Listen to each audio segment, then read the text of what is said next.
What's up, guys?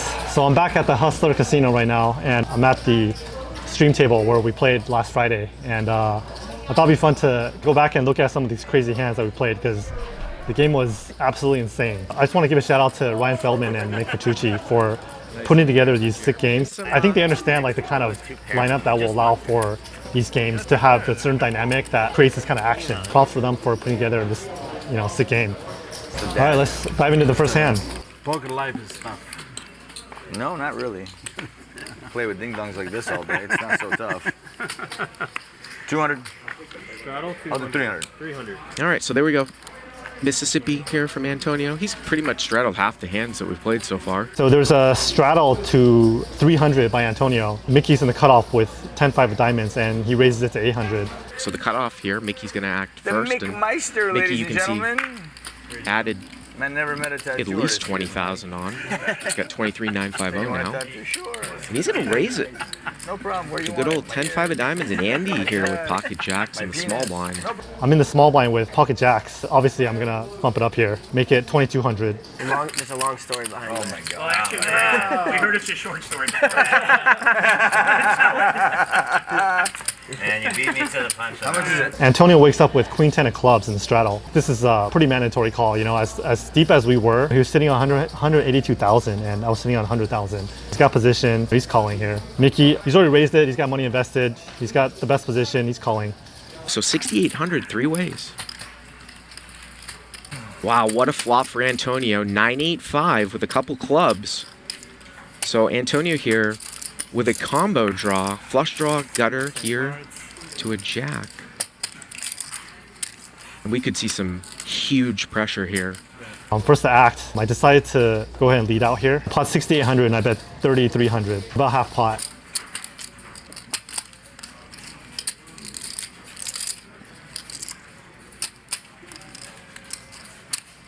Flip it up. Make it 13,100. And why does that not surprise No me? gamble, no future. Antonio gonna raise it up. That's what I was trying to tell him. I think with Antonio's hand, I think he could call here, but he decides to raise. By him raising here, he's gonna force a lot of hands that have his hand dominated to fold. And also he knocks out Mickey behind. If he has any marginal hand, he gets to play me heads up in position. One thing I want to say about Antonio is that with him on the table, that particular session that day, the whole dynamic of the table, it was playing much bigger. There was a lot more gamble, and I think one of the things that Antonio does really great is encourage everybody to gamble it up a little bit more. People are calling with very speculative hands, and he's getting everybody to really mix it up and loosen up a lot. The type of environment that I'm really going to start loosening up myself, is gambling with these guys. So Antonio raises it to 13,100. Mickey's only got like 21,000 behind, so I think he's pretty much forced to fold here. I think that Antonio could have a lot of hands here. We look at this board, he could be holding all the straight draws, any combination of a pair plus a straight draw, 7-8, 9-7, 5-6. He could have Jack 10, Queen 10, all the clubs, and he has all the sets and all the two pairs. So it's really hard to fold to him in this spot. Even though I'm out of position, it's gonna be really hard for me to get to showdown, because there's a lot of cards that I want to avoid, and a lot of cards that he's gonna be able to put pressure on. But I think it was pretty much a mandatory call on the flop. And he makes the call. Here we go, 33,000. And the turn's the king of clubs. And Antonio gets there. Andy with the jack of clubs here, by the way. Might even make him stick around. 23,600. Big bet here, 23,000. 2/3. Is the jack of clubs enough for him to stick around? I think the right move here was to fold, but I got really stubborn here and I wanted to see what he was going to do on the river. We still did have some chips behind left to play, and I wanted to see how he was going to react on the river depending on what card came. He's going to make the call. The king of diamonds comes on the river, pairs the king. I go ahead and check. At this point, the only thing I could hope for was that he had a hand like 9-8. What you have? This pot has been bloated. Andy has less than a pot size bet left. 5Ks. Obviously, the king would say counterfeit two pair like a 9-8.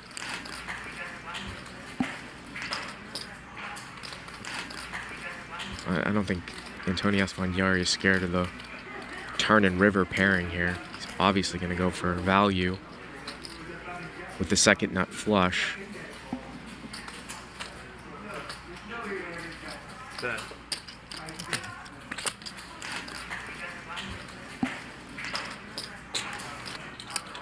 $105. Yep, over 100,000. I think he put out 105,000. So an all-in. So the pot's going to be 150, just over 70 to call.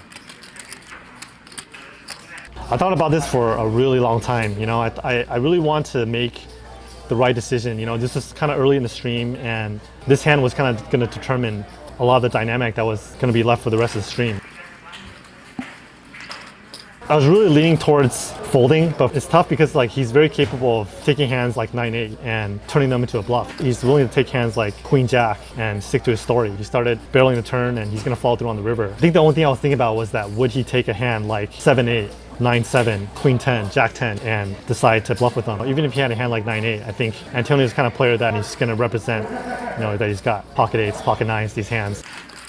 This is about as long as I've ever really seen Andy tank. He's usually a really fast player, and I've been watching him for years. I don't know, I don't want to fold. My hand's like terrible, but I just don't want to fold.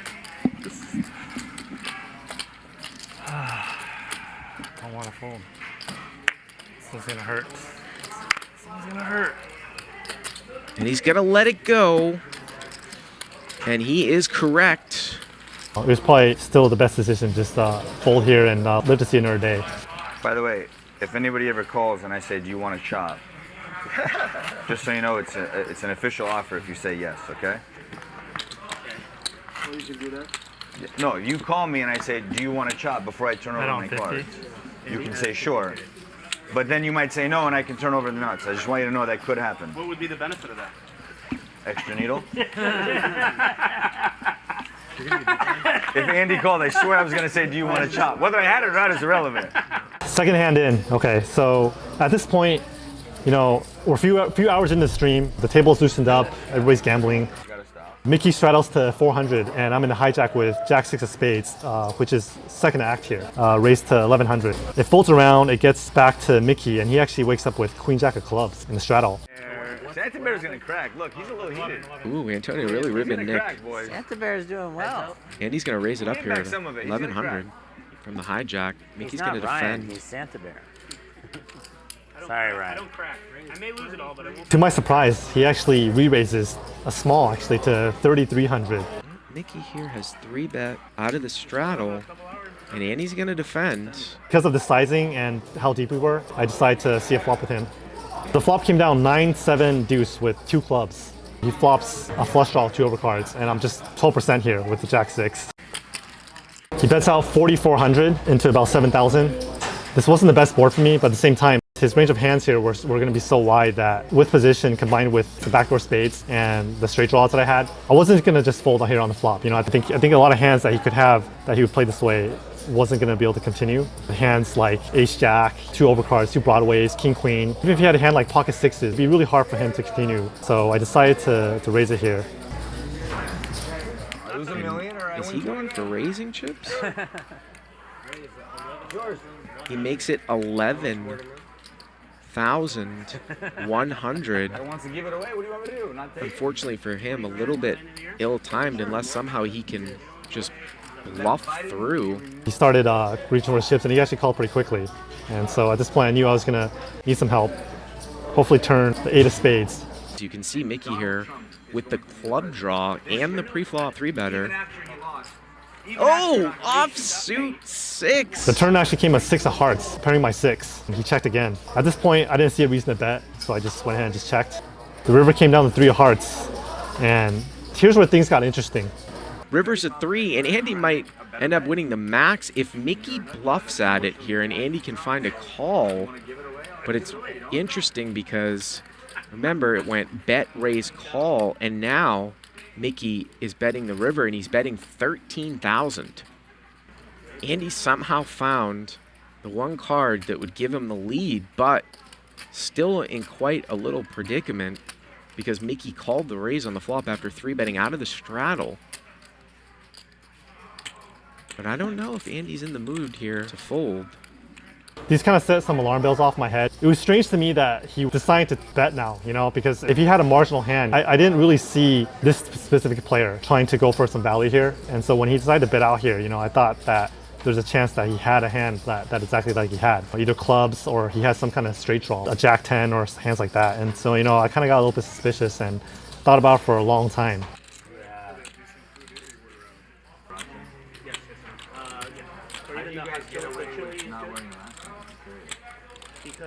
My gut wanted to call, but I think he bet just the right amount. If he bet a little bit less, I probably would have looked him up here. Oh, he folds.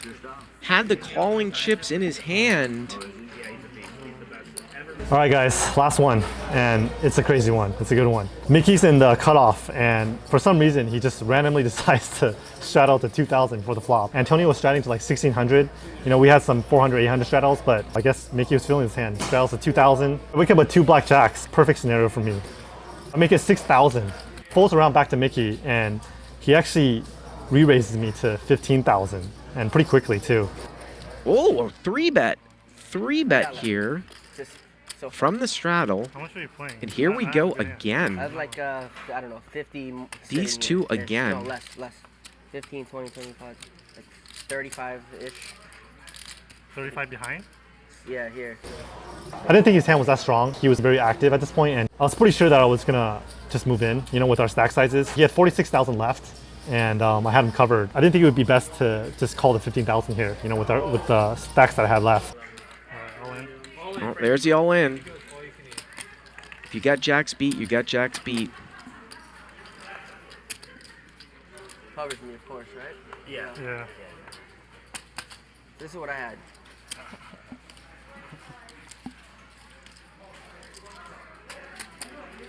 And at this point, he started engaging in some table talk with me, and he started saying things like, do you want to just play for the 15,000? And obviously looking for information about my hand. A lot of people that are watching the stream were surprised that I was engaging back. You know, normally under these circumstances, I'm gonna stay silent and not say anything. You know, obviously I could decide to not speak to him, but I decided that in this case, in that particular spot, in that particular game, you know, with that dynamic, it was gonna be more fun for everybody. You know, we're playing a show here. You know, he basically asked me straight out if I had aces, and, you know, obviously I wanted to call when he gave away his hand.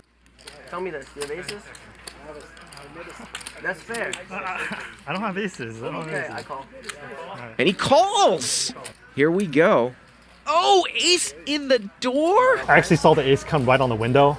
And he's gonna need to catch backdoor clubs. He needs to catch a jack. Oh. $123,150 pot for Like Mikki. about 60,000. Not a lot of players will do what he did there in that scenario. Hey, he decided to call off his stack and decided to just go for it. Sometimes I'm gonna win and sometimes I'm gonna lose. And, you know, with guys like this that are willing to put their money out there and, you know, see what happens, you know, those are the kind of guys that are gonna make games like this become what it was that day. You know, for all the action flying around and to get everybody gambling, you know, is to have players like Mikki in the game. And, you know, he deserves to win there. You know, he put his money in and, you know, hit an ace. This session wasn't the best session for me, but I was super happy to play the first high stakes fighting game at the Hustler Casino Live. You know, I was happy to see a lot of the familiar faces that I've played with over the years and a lot of new faces too. And I'm looking forward to a lot more action in the future.